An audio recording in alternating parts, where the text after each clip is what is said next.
घमंडी चूहा। बंटी चूहा बहुत होशियार था। वो एक जंगल में रहता था। उसने अपना एक छोटा सा घर बना रखा था। जंगल के पास एक घर था, उसमें एक छोटा सा बच्चा रहता था। उस बच्चे के पास लॉक बूट थे, लेकिन वह छोटे हो गए थे। उस लड़के ने वह फेंक दिए। बंटी चूहा, अरे ये जूते तो बहुत अच्छे हैं, मैं इसमें आराम से सो सकता हूँ। बंटी चूहा एक जूते को घसीटकर अपने घर के नीचे ले आता है। दूसरा जूता लाने की उसकी हिम्मत नहीं थी, इसलिए वह उसे ही साफ करके उसमें अच्छे से सोने का बिस्तर बना लेता है। फूलों से उसे सजाता है। बंटी बहुत खुश रहता था। जंगल के और जानवर उसे देखने आते थे। जानवर जब उसको देखते तो बंटी चूहा बहुत नखरे में अपने जूते पर चढ़कर बैठ जाता था। एक दिन नटखट कबूतर बंटी से मिलने आया। नटखट कबूतर, बंटी भाई बहुत सुंदर घर सजाया है और इस जूते ने तो 4 चांद लगा रखे हैं। बंटी चूहा, सुन भाई, नजर मत लगा, मैंने बहुत मुश्किल से इसे सजाया है। तुम जैसों की नजर लगी, ये खराब हो जाएगा। नटखट कबूतर, भाई मैं तो तुम्हें बधाई देने आया था, लेकिन लगता है तुम्हारा घमंड तो 7वें आसमान पर है। बंटी चूहा, मुझे किसी की बधाई की जरूरत नहीं है। मैं जानता हूं तुम सब मुझसे जलते हो क्योंकि तुम बाहर सर्दी झेलते हो और मैं इस जूते में घुसकर आराम से सो जाता हूं। नटखट कबूतर बिना कुछ कहे उड़कर वापस चला जाता है। अब बंटी चूहा सारे दिन घूमकर खाना खाता और रात को अपने जूते में आकर सो जाता था। धीरे धीरे जंगल के सभी जानवरों से उसने बात करना बंद कर दिया था। अब उसका कोई दोस्त नहीं था। धीरे धीरे समय बीतने लगा। एक दिन रात के समय जंगल में तेज बारिश होने लगी। इस सब से बेखबर बंटी चूहा अपने जूते में आराम से सो रहा था।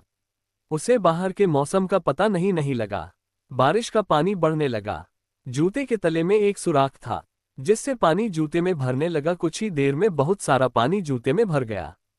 तभी बंटी चूहे की नींद खुली, लेकिन तब तक बहुत देर हो चुकी थी। पानी बढ़ता ही जा रहा था। उसे लगा कि वह अब मर जाएगा। बंटी चूहा जोर जोर से चिल्लाने लगा, लेकिन बारिश की आवाज में किसी ने उसकी आवाज नहीं सुनी। बंटी चूहे को अपनी मौत साफ नजर आ रही थी। वह जोर जोर से उछलने लगा। उछलते उछलते वह जूते से बाहर निकलना चाह रहा था, लेकिन जूता इतना लंबा था कि वह बाहर निकल ही नहीं पा रहा था। इधर दूर एक घोंसले में नटखट कबूतर अपने बच्चों के साथ बैठा था। नटखट कबूतर, बच्चों, लगता है किसी के चिल्लाने की आवाज आ रही है। कोई मुसीबत में है। उसने बाहर निकल के देखा कि आवाज उस जूते में से आ रही थी। वह तुरंत समझ गया कि बंटी चूहा जूते में फंस गया है। नटखट कबूतर बिना देर किए किसी तरह उड़कर वहां पहुंच गया। वह जूते के ऊपर बैठ गया। उसने देखा बंटी चूहा डूब रहा है। बंटी चूहा, कबूतर भाई मुझे बचा लो, नहीं तो मैं मर जाऊंगा। नटखट कबूतर, क्यों, तुम्हें तो इस जूते के सिवा किसी की जरूरत नहीं थी। बंटी चूहा, भैया बचा लो, मैं घमंड में आ गया था। ये सुनकर नटखट कबूतर उसे अपनी चोंच से पकड़कर खींचने लगा, लेकिन बंटी चूहे का वजन ज्यादा था। नटखट कबूतर उसका वजन उठा नहीं पा रहा था। नटखट कबूतर, भाई रुको, मैं अभी बाकी जानवरों को बुला कर लाता हूँ। नटखट कबूतर जंगल में जाता है, लेकिन सभी जानवर बंटी चूहे की मदद के लिए मना कर देते हैं। तभी रास्ते में उसे कालू कौवा मिलता है। वह उसके साथ आ जाता है। दोनों मिलकर बंटी चूहे की एक एक टांग चोंच में दबाकर उड़ जाते हैं और उसे ऊपर बने घर में रख देते हैं। बंटी चूहा अपने किए पर बहुत पछताता है। अगले दिन वह जूते को खींचकर उल्टा कर देता है। उससे उसका पानी निकल जाता है। उसके बाद वह उस जूते को घसीट कर ले जाता है और नदी में फेंक देता है।